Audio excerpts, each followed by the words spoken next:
And, well, let's just say it's a complete joke in comparison. While Clark's video is pure gold, showcasing her skill and precision, Reese's attempt feels more like fool's gold and obvious and misguided effort at one-upmanship. This is a unique moment. Caitlin Clark did for the WNBA what Wayne Gretzky did for the NHL when he went to the LA Kings. It's okay. Take a victory lap. You don't have to go, oh my God, these people are mad or this person's mad.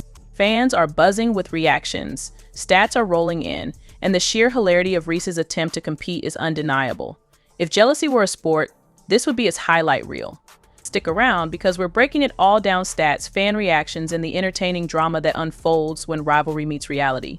Trust me, you don't want to miss this. Caitlin Clark changed the WNBA. It's okay. It's okay to say that. You're not diminishing what the founding, fathers of the WNBA did. You're not. She's the Time Person of the Year. That's all. You know what's wild? Caitlin Clark can't even lace up her sneakers without the internet going into a frenzy. But this latest workout video, it's got everyone buzzing, and for good reason. Let's talk about the clip that's absolutely set social media on fire, minus 2 million views in just 24 hours. That's what you call mega viral. But why is this particular video such a big deal? It's not just Clark showing off her skills, it's a full-blown masterclass in self-improvement. Every frame screams dedication, focus, and the relentless pursuit of greatness.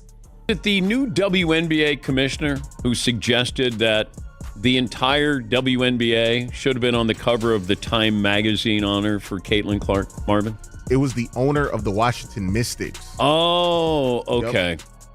So I don't know who this person is, but felt like if you're going to celebrate the WNBA, why not celebrate it with everybody in the WNBA or some of the bigger stars? The video breaks down 3 key elements Caitlin Clark is laser focused on improving, starting with ball handling in tight spaces. Clark is already a wizard with the rock, but here's the thing: she led the league in turnovers last season. Why? Mainly because no one was ready for the otherworldly passes she was dishing out. Sure, things improved after the Olympic break, but there's another factor at play: she's constantly facing double and triple teams, with immense ball pressure coming her way. By working on her control under these high-pressure situations, Clark is tackling this challenge head-on, showing her commitment to refining every aspect of her game. Why couldn't they have put the whole WNBA on that cover and said, the WNBA is the league of the year because of all the talent that we have?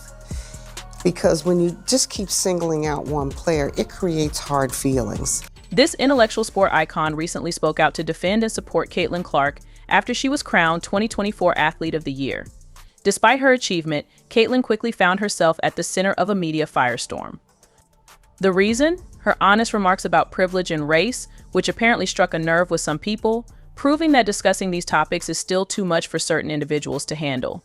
It's kind of hard for me to wrap my head around because I'm so focused and so competitive, and I love the game, I love playing, I love being in front of the fans. But over the course of probably the last 2.5 years, it's all kind of changed where, it's hard to get a ticket whether we're at home or whether we're on the road. After her Time magazine interview went live, the backlash came pouring in, with critics attacking every word Caitlin Clark said. But here's the twist: instead of backing down, Clark stood her ground. What followed was a wave of support from some of the most legendary figures in sports: LeBron, Serena, MJ. They all came out swinging to defend her. It was like the sports world's version of the Avengers assembling, and trust me, they were not here for the nonsense. And I feel like you have had to answer more questions than anybody about the intersectionality of race and gender and sexuality in sport. Caitlin Clark found herself at the center of a media firestorm, but it wasn't because of her record-breaking performances or her signature three-point shots. No, it was because she had the audacity to be competitive, a crime, apparently, when you're a woman. The backlash was as swift as it was ridiculous, with critics scrambling to label her a villain simply for doing what athletes do best: competing with passion.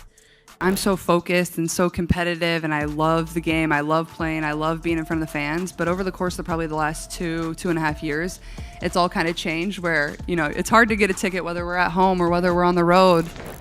And just when the noise from her critics reached a fever pitch, Caitlin Clark did what she does best: she took control of the narrative. In a bold and groundbreaking interview with Time magazine, where she was named Athlete of the Year for 2024, she dropped a truth bomb that sent the media and the world into a frenzy. Feels the need to acknowledge her white privilege. Basically, she's sorry she's white. She feels really bad about it, though, so you should give her a pass. In a world where accountability is often ignored, Caitlin Clark dared to admit that her success wasn't just about her relentless work ethic. It was also shaped by the privileges she was born with. And if you think that was the end of it, buckle up, because Clark wasn't stopping there. Favorite player was Maya Moore. Like, I know what this league was about. And like I said, like, it's only been around 25 plus years. So I know there's been so many amazing black women that have been in this league, and continuing to uplift them, I think, is very important. Clark used her platform to shine a light on others. She acknowledged the foundational role that black athletes like Maya Moore played in shaping the WNBA, highlighting how their contributions were instrumental in getting the league to where it is today. Things stemming from Caitlin Clark's Time magazine interview, I could have never guessed that that interview would stir up so much controversy. And the world, well, they didn't quite know what to do with her. Some saw her words as a breath of fresh air, an athlete who wasn't afraid to tackle the tough issues head on. Others, however, weren't ready for this conversation and lashed out. The players of the WNBA can't fucking stand her. Why? Because she's white. It's abject, absolute racism. The WNBA is in full meltdown mode after Caitlin Clark dropped truth bombs that exposed everything wrong with the league. Caitlin, known for speaking only when it truly matters, let loose in her latest interview, pulling no punches about the ridiculous injustices she's faced. From the unchecked physicality on the court to the blatant neglect by the league, she didn't hold back. Her raw honesty has shone a light on the issues that have been swept under the rug for far too long.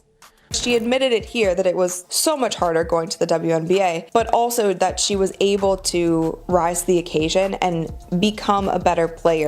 She didn't hold back, admitting that it was so much harder transitioning to the WNBA, but also that she was able to rise to the occasion and become a better player despite the brutality and chaos.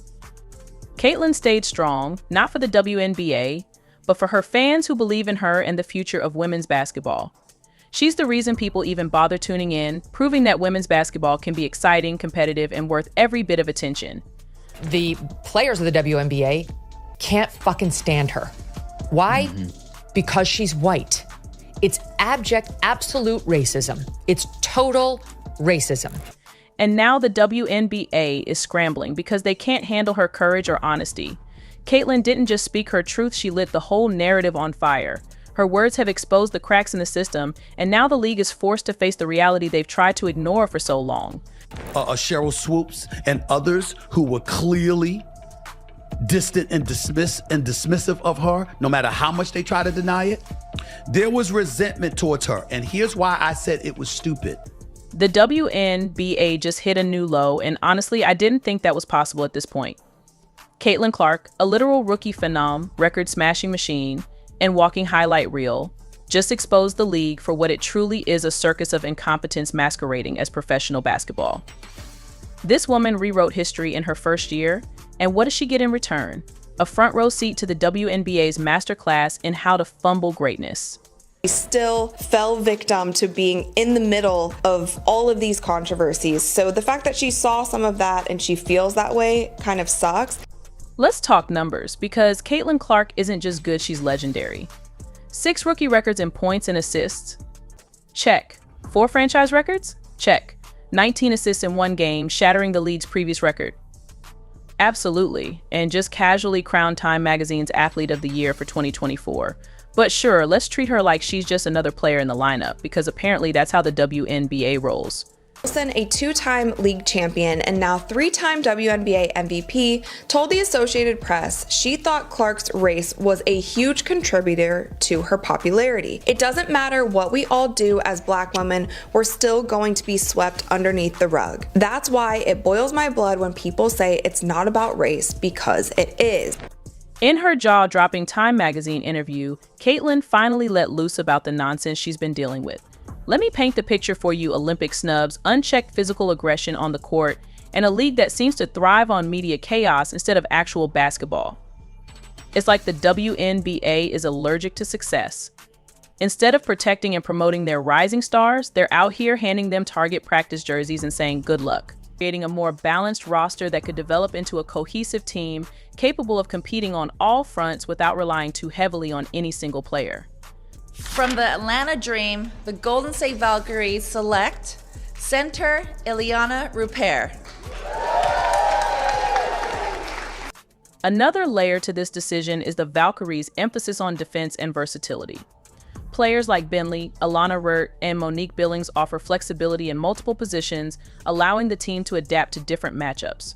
Drafting Clark, while enticing, might have limited their ability to assemble a well-rounded roster. But let's not overlook the Fever's role in all of this. As part of the expansion draft rules, teams were allowed to protect certain players.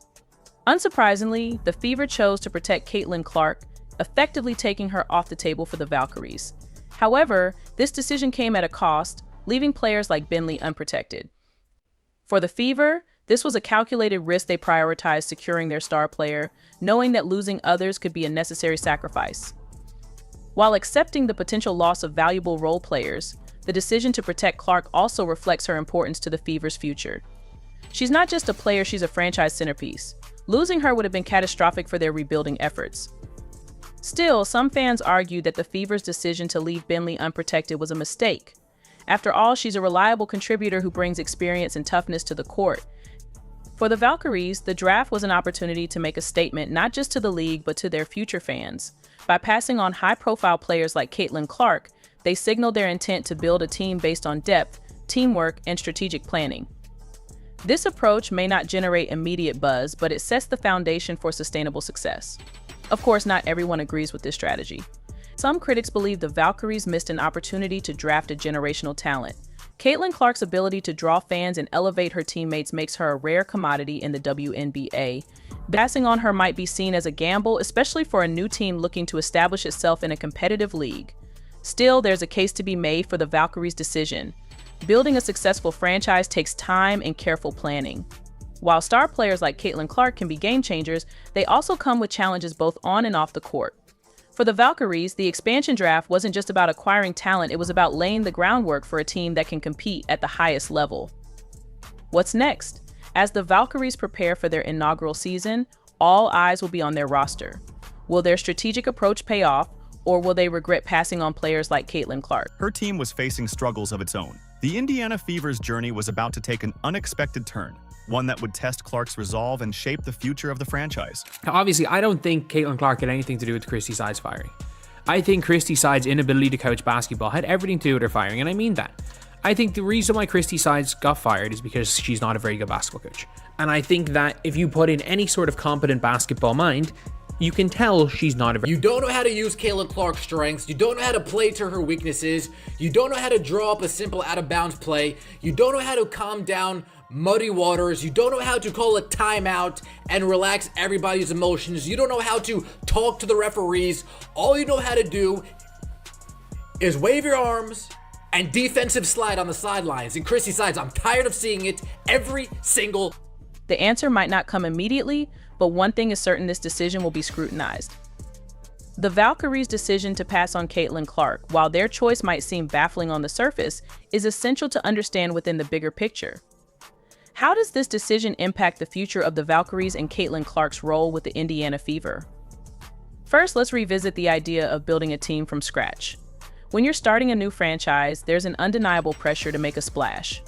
A player like Caitlin Clark would have undoubtedly grabbed headlines and put fans in seats.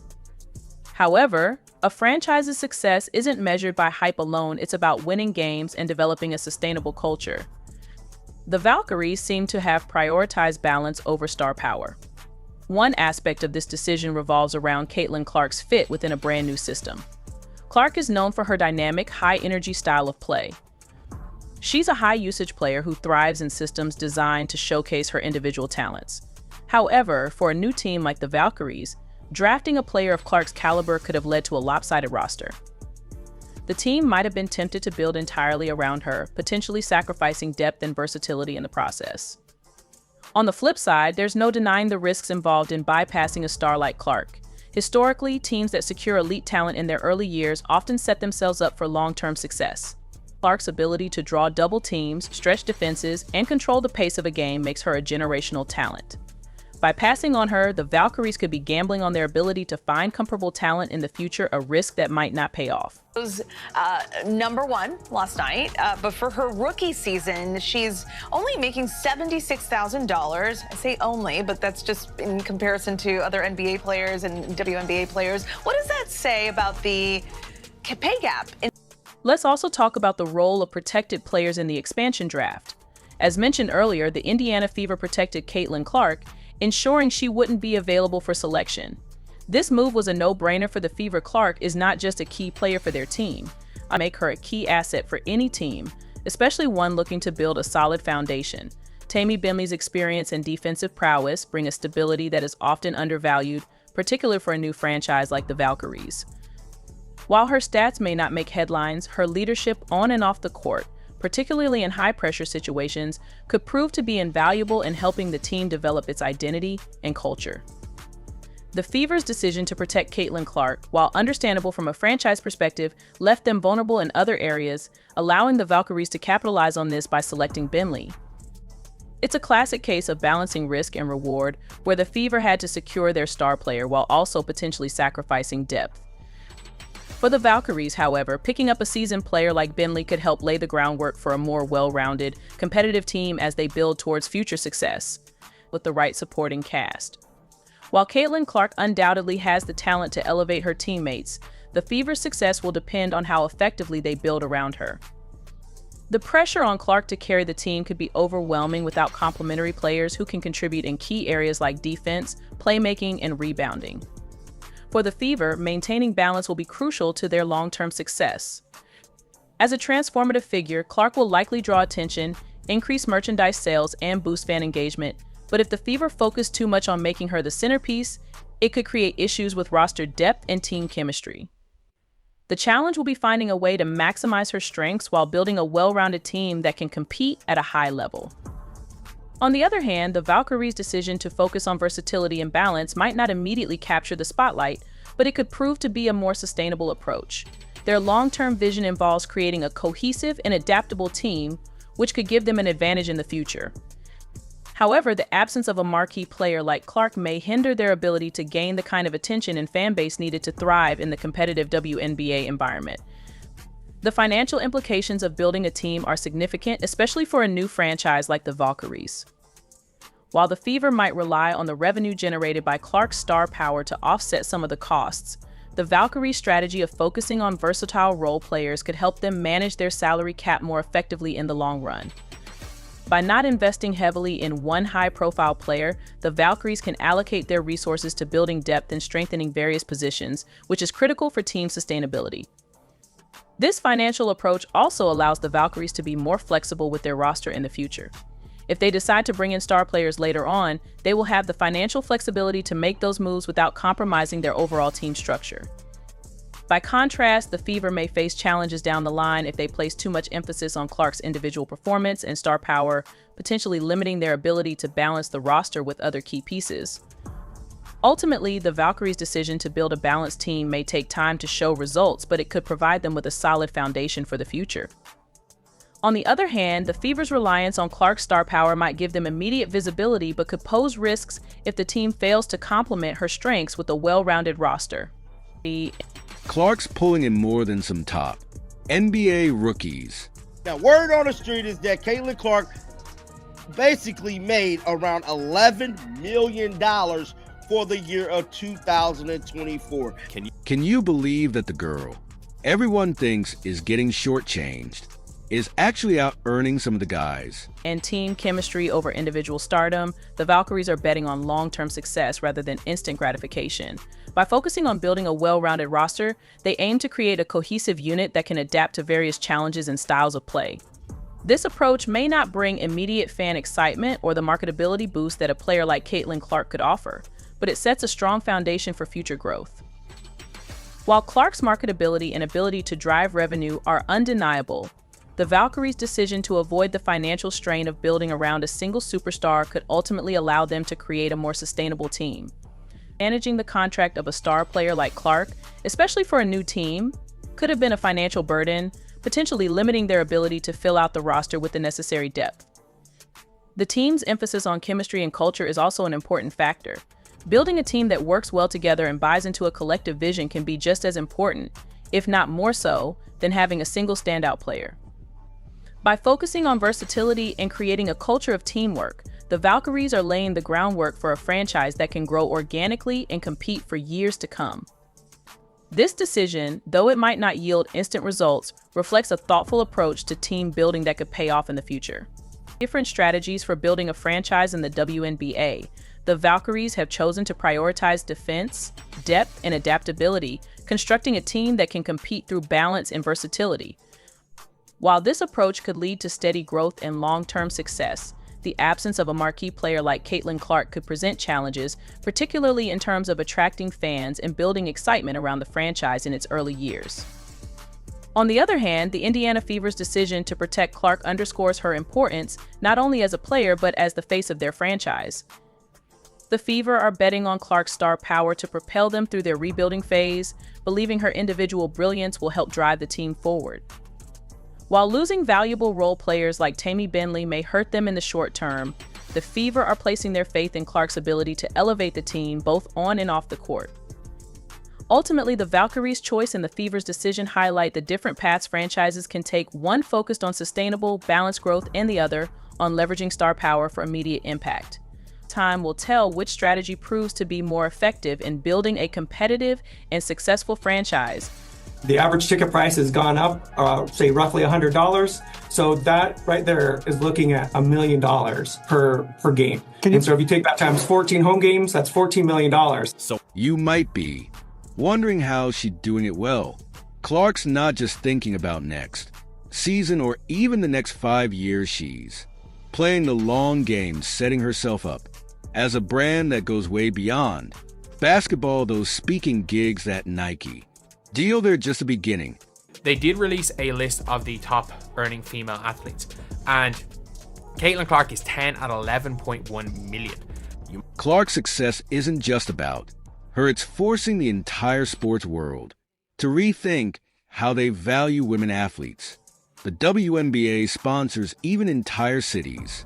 They're all scrambling to keep up with the Clark effect. So what's next? That's the $1 million question.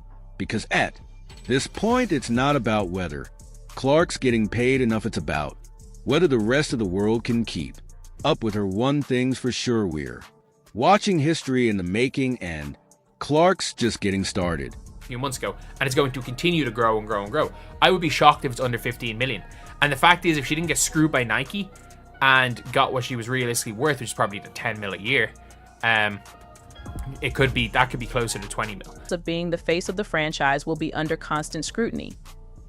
As the Fever's centerpiece, Clark will need to not only deliver standout performances on the court, but also embrace the leadership role required to elevate the entire team. The pressure to succeed will be immense, and her ability to carry the load and foster team chemistry will be key to the Fever's success. For the Valkyries, the challenge lies in proving that a roster built on versatility, depth, and balance can thrive in a league where star power often dominates.